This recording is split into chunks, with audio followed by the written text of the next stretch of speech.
Our culture is divided, deeply divided, perhaps more than ever before. Much of that division is in a war of ideas, a clash between cultures and ethnicities, regions of the country, between economic and social brackets. But we're most polarized by the convictions we hold. What we believe no longer binds us together. Reconciliation, coming together by agreeing to understand those differences, seems to be off the table.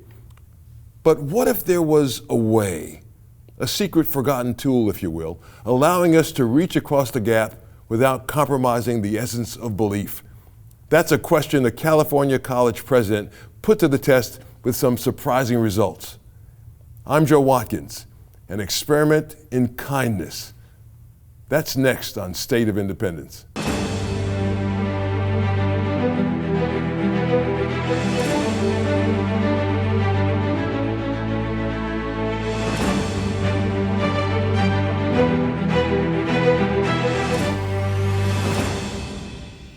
Well, Dr. Barry Corey may not be familiar to many viewers here on the East Coast. He's familiar to me, by the way, but he's president of a respected college in California, Biola University. It's an evangelical Christian school, traditional in its views on the Bible and its implications on family and human sexuality. So that's why friendship with a prominent progressive voice in the state government came as a surprise to many. After all, what could a strong Christian possibly have in common with a leading voice in California's legislative LGBT caucus? It seemed impossible. What would they talk about? But to Barry, it was just another step in the long journey that God has been leading him on since his days as a missionary on the streets of Bangladesh. It's a journey he explores in a book, Love Kindness. Love Kindness. Discover the power of a forgotten Christian virtue. Watch this.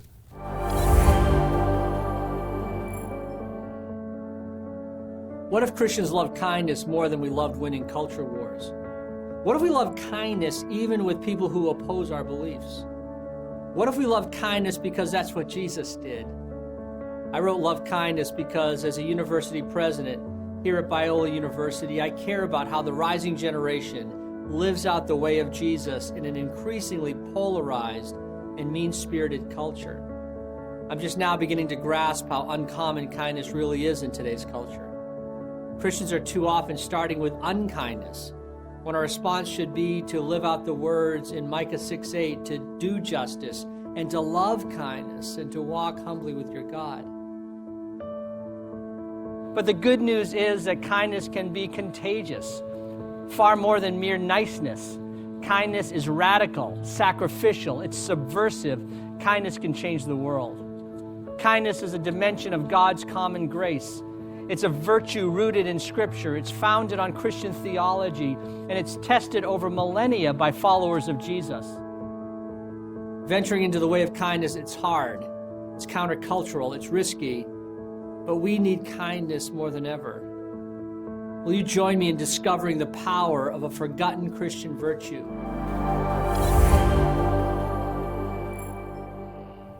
Dr. Barry Corey, thank you so much for joining us. And what you have written, what you said in that little piece was so wonderful. I mean, I can't tell you how many Christian people I know who are not even remotely kind. I mean, being kind wouldn't cross their mind.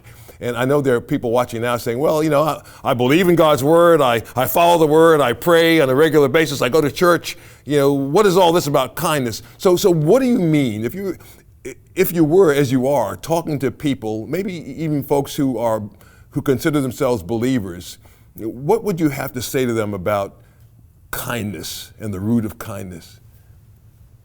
Yeah, well, first of all, Joe, thank you for having me on your program. Having roots on the East Coast, born and raised in Boston, and spent a number of years in Philadelphia, I feel the East Coast love from you. So thanks again for your hospitality. Lots of love coming from here. Lots of love. Yeah. Well, Biola University has 6,000 students, and I keep asking myself the question: how do these 6,000 Jesus followers, these little Christs, as C.S. Lewis calls them, how do they live in a culture that seems to have increasingly sharper elbows and sharper edges and sharper tongues than ever before? And the more I've been thinking about it, the more I realize that the antidote to so much that's wrong in our world today is kindness. But kindness has a bad rap. People think, oh, kindness, that's the same as niceness. Well, no, it's not. The word niceness or the word nice, you can't find it anywhere in Scripture. I've scoured the Bible, Old Testament, New Testament. Nice is not there. Nice is this like milquetoast, weak, pathetic word that absolutely means nothing. We need to stop telling our kids to be nice and start telling them to be kind and tell them the difference between the two, because kindness is a powerful word. It is all through the Bible. Kindness, loving kindness, kind-heartedness. It's really at the heart of Scripture. And so that's what I'm trying to return to. What does kindness mean from God's perspective? And I think we've lost our perspective on that because we've dismissed it as a lightweight virtue. Yeah, exactly. People think that, be nice and, I'm polite. I know lots of people who are polite, by the way. They're very civil and polite, but they aren't kind. Like they wouldn't go out of their way to help somebody. They might say, hi, how are you? They might say, excuse me, but they wouldn't help them. They wouldn't even hold the door open for somebody. But you make the distinction that it's more than just being nice. It's something active. It requires something of you. And I think the month that your book comes out, right? This great book, Love Kindness, comes out. The very month that your book comes out, you get tested, right? I mean, wasn't there some kind of a legislative challenge that you had to deal with the month that your book came out?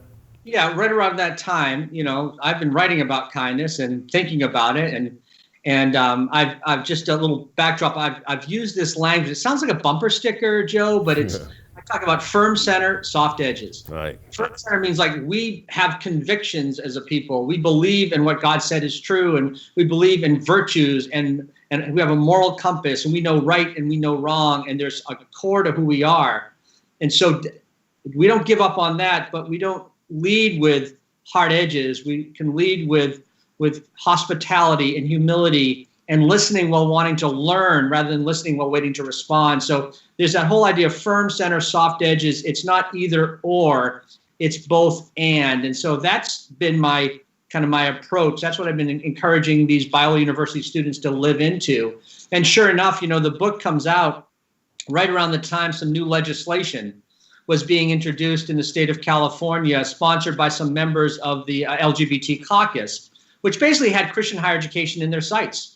And they disagreed vehemently with some of our sexual ethics, our understanding of human sexuality, marriage. And so the bills basically would have made it very difficult for us to kind of operate as we had been operating in this religiously free nation that we're in. But we tried to build some relationships or get to know people, but they were typecasting, the Christian colleges, and I think we were typecasting them, and we were talking about each other. No one was talking to each other. And then sure enough, one day was when I was going up to Sacramento to argue against this bill to anyone who had a listening ear. I got a text message the day before I went up there from a friend who didn't even know I was going there. He said, if you're ever in California, there's a few people, in Sacramento, there's a few people that I'd like you to meet. And one of them was an assembly member who was the emerging chair of the LGBT caucus, who was the author of one of the bills, and it was a tough bill. Was that Evan Lowe? It was Evan Lowe. Right? Wow. So what was it like? How did you feel when you knew that you were going to meet him? How did you approach that? Tell me about that. Well, I don't know your viewers, but I'll be honest with you, Joe. My hands were sweating. I had a lump in my throat. I had a bunch of meetings that day. It was the second to last meeting, and I walked into his office. I had 30 minutes, and I know that in my mind, he was public enemy number one. Right. He was the one who was trying to come at us with this legislation, and because we had a mutual friend, he was gracious, and he listened to me. I tried to explain. We spent 30 minutes together, and I said, Assemblymember Lowe, would you ever be willing to actually come to Biola University? And he paused. I don't think his legislative aides that are in the room really wanted him to say yes, but he said, okay, you know what, I'll come. 3 months later, he shows up. And by the way, the bill passed. It lost a lot of its kind of teeth at the end, but we were told that harsher bills were going to be coming, that it's just a matter of time. They're going to be coming in short order. But he came to Biola. He spent 4 hours talking to some of our students, faculty, staff. And then he and I that night sat down with our mutual friend and had a dinner together. And I began to understand. Because he's a human being also. And even though you all saw yourselves initially as enemies, he's still a human being. And we're called to love our neighbor like we love ourselves, even if we don't agree with our neighbor. And so you two sat down together. I love this about you, Dr. Corey. I really do, because this is not a story that you hear often. Usually it's the opposite. You hear that two people disagree and you know you're going to bump heads and you can't wait to bump heads. And then you meet and you do bump heads and then it gets even uglier. And that's not the story with you, with Assemblyman Lowe. You actually sit down together and you have coffee. You had a meal together. You spent some time talking in a civil, friendly, thoughtful way. Exchanged ideas. Didn't change your center, right? But I think you made progress as human beings, understanding each other and caring about each other, and clearly it gave you an opportunity to practice what you so eloquently wrote about, which is, to love kindness, to actually practice being kind. I think that's spectacular. This is a story we don't hear anymore. It's easy to be kind to those that you get along with, those in your echo chamber, those in your family, but try being kind to those who have gotten on your last nerve, where you disagree with, or are outside of your social circles, or don't look like you, don't vote like you, don't think you, don't believe like you. That's the real test of kindness. And that test, came front and center to me when Evan Lowe and I sat down and had a dinner together. And I began to understand that sometimes breaking bread begins to break down barriers. Sometimes, you don't necessarily need to see eye to eye to work shoulder to shoulder. Sometimes we need to listen to each other and try to understand each other's perspective in a new way. We do that without capitulating on our deeply held values. And that one dinner led to other dinners. It's been a number of years now, and he'll call me or text me out of the blue. I got a note from him the other day, just say, "Hey, Barry, how are you doing? How's your family? Thinking of you during this COVID time." We've had many conversations, many dinners, and he and I even co-wrote an op-ed in the Washington Post that said we first battled over LGBT and religious rights. Here's how we became unlikely friends. And if you have a second quote out of that article in the Washington Post, said this: "Our nation needs to rediscover the inherent strength of its pluralistic diversity, where the dignity and perspectives of everyone matter, and where we don't have to agree in order to affirm that we're all in this together. A strong and vibrant democracy allows for diverse visions of human flourishing, but it need not be a zero-sum game. Rather, what if we listen to each other more in order to focus on where our visions overlap toward a better state, a better nation? The two of us can attest to the fact that relationships don't need to be built on 100% agreement in order to be fruitful, but they do need to be built on listening, kindness, and respect." He and I have deep differences, and we still do. But amidst those differences, there's this respect for one another that I've listened to him, he's listened to me, and I think this is what this rising generation of our culture needs to understand, that you don't beat an idea by beating a person. You beat an idea by beating an idea. There's let's go at it with ideas, but not go at it by demonizing the other side. We can be angry with somebody else, but it's contempt when we think that that person that doesn't agree with me has no value, has no worth, and has nothing legitimate to say. That's when we've lost that Micah 6:8, to do justice, to love kindness, and to walk humbly with your God. And just one more point on kindness, Joe, and that is kindness is not a random act. It's a radical life. And the test of kindness is when we extend kindness, we want people to be kind back to us. We want people to thank us. We want people to think more highly of us. Right. But when it doesn't happen, that's the test of kindness, that we're going to be kind anyway. Because kindness is not about being thanked. Kindness is about being obedient. And this is what makes kindness so radical, and has the power to bring together neighborhoods and even bring together nations and bring down racial barriers that are up. And it's at the heart of reconciliation. It's truly what our nation needs now more than ever before. So well said, so wonderfully said, Dr. Barry, Corey. I could listen to you all day because this needs to be reinforced every minute of the day in our society, especially given where we are now in this polarized world. We're going to come right back, and when we're going to be joined by Chad, who is running for office in California, and he's a friend of Dr. Barry's, and we're going to hear from him right after the break. Share what you've learned on today's program by first connecting with Joe directly on Facebook, Instagram, and Twitter. Get started at joewatkins.net. Thanks for joining us. And I didn't do Assemblyman Chad Mayes justice when I talked about him before the break. He's not just a legislator, he's the former minority leader in the Assembly in California. That's a big job.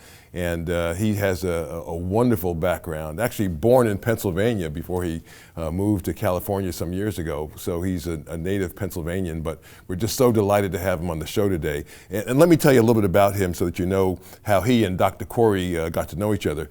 When Chad Mayes was the minority leader, Dr. Corey came to the Capitol to lobby against legislation that threatened the existence of Christian schools. And Chad was so deeply impressed by the kindness he showed fellow lawmakers that he bought copies of Love Kindness. That's this book that we've been talking about. He bought copies of Love Kindness and gave them to friends. Now, Chad is a Christian. He's a graduate of Liberty University, one of our great schools. And he's also a PK, a pastor's kid. So like my kids are PKs. And so it's just great to have you on, Chad. And thank you for visiting with us. When Dr. Corey came to visit you, his demeanor and approach, I'm sure, had to take you by surprise. Yeah, no doubt. In fact, the story is when I was my first year in the legislature. Was not when I might have just been sworn in as a minority leader or going to be a minority leader. But I had heard from a colleague of mine that she was going to meet with the president of Biola University. Now, my grandfather graduated from Talbot Theological Seminary, so I heard, well, the president of Biola, I want to meet the president of Biola. And I was walking up to her office for this meeting to meet Dr. Corey, and there was another legislator at the time said, "Where are you going?" I said, "Well, I'm going into to go meet with the president of Biola." And he said, "Well, I'd like to go meet with the president of Biola as well." I said, "Well, come on." So here we are in this office with the three legislators and a consultant that Dr. Corey had. Walks in, we did all of our niceties, and we begin to talk about this legislation that was going to have a major impact on Christian universities in California. And as we start talking, one of my colleagues says, "We've got to fight back. We've got to show them who's boss. We've got to mobilize our troops and begin to make sure they know that they can't do this to us as Christians." And it was Dr. Corey's listening to him. He just said, I appreciate that, but and I know others want to act in that way, but I tend to do things a little bit differently. And I thought, well, that's interesting. So he began to talk a little bit about some of these ideas. And he said, what I'd really like is if you could just give me a few names of some people that I could meet. And so we ended up giving him a few names. On his way out, he actually passed that book and put it on the desk of the legislator that we were in her office. And the next couple of days goes by, and I sat down with one of those legislators. Who's actually the chair of the Rules Committee. He's an openly gay man, and he said, "Hey, Chad, I want to let you know that I met with Dr. Corey." And I said, "Yeah, how did that go?" And he said, "Oh, it went very well." And he said, "Hey, we're going to fix that bill. We're going to fix that bill." I said, "What? What do you mean you're going to fix that bill?" He said, We're going to take care of it." And I said, "Well, why?" And he said, "Well, for a number of different reasons." But he said, "I'll tell you, when Dr. Corey walked out of the office, I began to cry. I began to be in tears." And I said, "Well, why is that?" He said, "Because I realized that I'm going to be turned out of office, and I'm not going to ever be able to meet people with the strength and stature of somebody like Dr. Corey." And so I ended up going back to that other legislator's office, seeing that book there and going, I need to see a copy of that book. And so I grabbed that book, went back and read it. And just the few couple of pages had just such an incredible impact on me, where I ended up going through that book within just a couple of days and said, you know what, all of us as legislators need to hear this. So I bought a whole bunch of copies of it, began to pass it out. What a blessing. The impact that has on legislation is incredible. Yeah, boy. Well, it changed a hardened heart, a heart that had been hard previously was softened by the kindness of Dr. Barry Corey, and it just shows the power. I mean, I think the natural inclination of people. I've been involved in politics as a candidate, as a staffer for a U.S. senator, as a staffer for a U.S. president for years. And as somebody who's helped in campaigns, and the typical sense in all this is that you do just what that other legislator, you fight. You come at it with a hard edge. You say, we're going to fight this. This is the enemy. These are the people we have to defeat, and we're gonna do everything we can to defeat them, and we're gonna ram our position down their throat, whether they like it or not, because we want to win, and that's all that matters is winning. And that so often is the attitude, the mindset of people in politics, but for Christian people, for people who follow Christ and who have been changed because God's Spirit lives in them, we can't be like everybody else, because we have to answer to the one who made us, and we have to live lives that demonstrate that the fruits of God's Spirit are alive and well and working in us and through us. And so when somebody like a Barry Corey comes along and demonstrates it by living it, that's so powerful. And I was just so moved by that story that you told, because here it is, that legislator whose heart was hardened was softened by Dr. Corey's kindness. Is kindness something that you've observed has been lacking, at least among Christians in politics? Oh, absolutely, no question. We talk a lot about identity politics these days. And you talk about, whether you're a Democrat, and there's certain types of Democrats, or you're Republican, there's certain types of Republicans. And it seems as though if you're a Republican, you've got to hate Democrats because anything that they say is wrong, because we're right and they're wrong. And if you're a Democrat, you have to hate Republicans. We forget, though, as Christians, we shouldn't be identifying as a Republican. We shouldn't be identifying as Democrats. We should be identifying as Christians. We should be identifying as little Christians, as little Christs, as Dr. Corey had said before. That's supposed to be our goal. And yet, within the public sphere, within the political world, this sport that we've created, where on one team you've got Republicans and on the other team you got Democrats, and it's a constant fight. Well, quite frankly, that doesn't help anyone.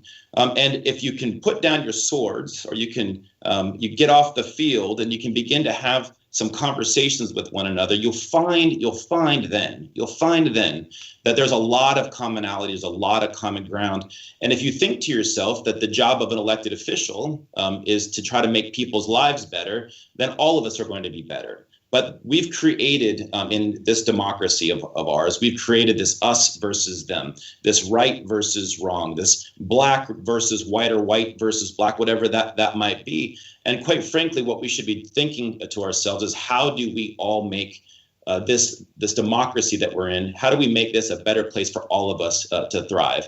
And that begins with kindness. And that's one thing I found with Dr. Corey.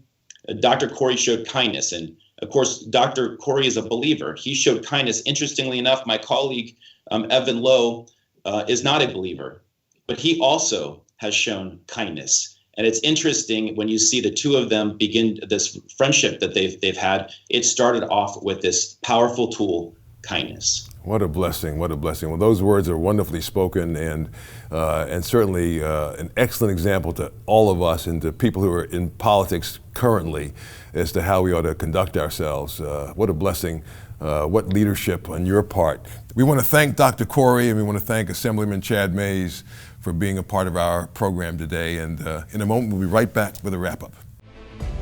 Learn more about Joe Watkins and the mission of this program at joewatkins.net. And tell Joe what you thought about today's program in the comment box.